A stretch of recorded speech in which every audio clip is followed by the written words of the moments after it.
നമസ്കാരം കൊച്ചു കൂട്ടുകാരെ. LSS USS പരീക്ഷയ്ക്ക് തയ്യാറെടുക്കുന്ന കൊച്ചു മിടുക്കന്മാർക്കും മിടുക്കികൾക്കും വേണ്ടിയുള്ളതാണ് ഇന്നത്തെ MSGK ചാനലിൻ്റെ ഈ എപ്പിസോഡ്. എല്ലാ കൂട്ടുകാർക്കും ഇഷ്ടമാവുമെന്ന് കരുതുന്നു. എല്ലാവരും MSGK ചാനലൊന്ന് സബ്സ്ക്രൈബ് ചെയ്യണേ. അപ്പോൾ നമുക്ക് ഒന്നാമത്തെ ക്വസ്റ്റ്യനിലേക്ക് കടക്കാം. സ്റ്റാർട്ട് ചെയ്യാം. എല്ലാവരും ഓക്കെ അല്ലേ? എന്നാൽ ഒന്നാമത്തെ ചോദ്യം ഇതാ, പിടിച്ചോളൂ. ഒന്നാമത്തെ ചോദ്യം, നിർമ്മിത ബുദ്ധിയുടെ പിതാവ് ആരാണ്? ഉത്തരം ജോൺ മക്കാർത്തി. കറൻസി നോട്ടിൽ എത്ര ഭാഷയിലാണ് മൂല്യങ്ങൾ അച്ചടിച്ചിരിക്കുന്നത്? ഉത്തരം 17. ഇന്ത്യയിൽ ഏറ്റവും കൂടുതൽ കര അതിർത്തി പങ്കിടുന്ന രാജ്യം ഏതാണ്? ഏറ്റവും കൂടുതൽ കര അതിർത്തി പങ്കിടുന്ന രാജ്യം ബംഗ്ലാദേശാണ്. അന്തർദേശീയ ഭിന്നശേഷി ദിനം എന്നാണ്? അന്തർദേശീയ ഭിന്നശേഷി ദിനം ഡിസംബർ 3. സ്മൃതി മന്ദാന ഏത് രംഗത്ത് പ്രസിദ്ധയാണ്? സ്മൃതി മന്ദാന ക്രിക്കറ്റ് താരം ആണ്. ലോക മനുഷ്യാവകാശ ദിനം എന്നാണ്? ലോക മനുഷ്യാവകാശ ദിനം ഡിസംബർ 10-നാണ്. സുപ്രീം കോടതിയിലെ പുതിയ ചീഫ് ജസ്റ്റിസ് ആരാണ്? സുപ്രീം കോടതിയിലെ പുതിയ ചീഫ് ജസ്റ്റിസ് ഉത്തരം സൂര്യകാന്ത് ആണ്. സംസ്ഥാന തിരഞ്ഞെടുപ്പ് കമ്മീഷണർ ആരാണ്? സംസ്ഥാന തിരഞ്ഞെടുപ്പ് കമ്മീഷണർ ഷാജഹാൻ IAS ആണ്. വായുവിൽ ചിറകടിച്ച് നിൽക്കാനും പിന്നോട്ട് പറക്കാനും കഴിയുന്ന പക്ഷി ഏതാണ്? വായുവിൽ ചിറകടിച്ച് നിൽക്കാനും പിന്നോട്ട് പറക്കാനും കഴിയുന്ന പക്ഷി ഹമ്മിങ് ബേർഡാണ്.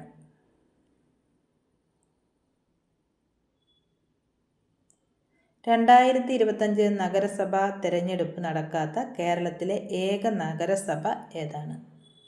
2025 നഗരസഭാ തെരഞ്ഞെടുപ്പ് നടക്കാത്ത ഏക നഗരസഭ മട്ടന്നൂർ നഗരസഭയാണ്. 2025 നവംബർ 2 ഇന്ത്യ വിക്ഷേപിച്ച ഏറ്റവും ഭാരം കൂടിയ വാർത്താവിനിമയ ഉപഗ്രഹം ഏതാണ്? ഇന്ത്യ വിക്ഷേപിച്ച ഏറ്റവും ഭാരം കൂടിയ വാർത്താവിനിമയ ഉപഗ്രഹം ഉത്തരം CMS-03 അല്ലെങ്കിൽ GSAT 7R. കേരളത്തിലെ ഗ്രാമപഞ്ചായത്തുകളുടെ എണ്ണം എത്രയാണ്? കേരളത്തിൽ എത്ര ഗ്രാമപഞ്ചായത്തുകളുണ്ട്? ഉത്തരം 941. കേരളത്തിലെ ബ്ലോക്ക് പഞ്ചായത്തുകളുടെ എണ്ണം എത്രയാണ്? കേരളത്തിലെ ബ്ലോക്ക് പഞ്ചായത്തുകളുടെ എണ്ണം 152 ആണ്. ജില്ലാ പഞ്ചായത്തുകളുടെ എണ്ണം. കേരളത്തിൽ എത്ര ജില്ലാ പഞ്ചായത്തുകൾ ഉണ്ട്? കേരളത്തിൽ 14 ജില്ലാ പഞ്ചായത്തുകളുണ്ട്. കേരളത്തിലെ മുനിസിപ്പാലിറ്റികളുടെ എണ്ണം എത്രയാണ്? കേരളത്തിൽ എത്ര മുനിസിപ്പാലിറ്റികളുണ്ട്? കേരളത്തിലെ മുനിസിപ്പാലിറ്റികളുടെ എണ്ണം 87 ആണ്. കേരളത്തിലെ കോർപ്പറേഷനുകളുടെ എണ്ണം എത്രയാണ്? കേരളത്തിൽ എത്ര കോർപ്പറേഷനുകൾ ഉണ്ട്? കേരളത്തിൽ 6 കോർപ്പറേഷനുകളാണ് ഉള്ളത്. ലാസ്റ്റ് നിലവിൽ വന്നത് കണ്ണൂർ. കേരളത്തിൽ അവസാനമായി നിലവിൽ വന്ന കോർപ്പറേഷൻ കണ്ണൂർ ആണ്.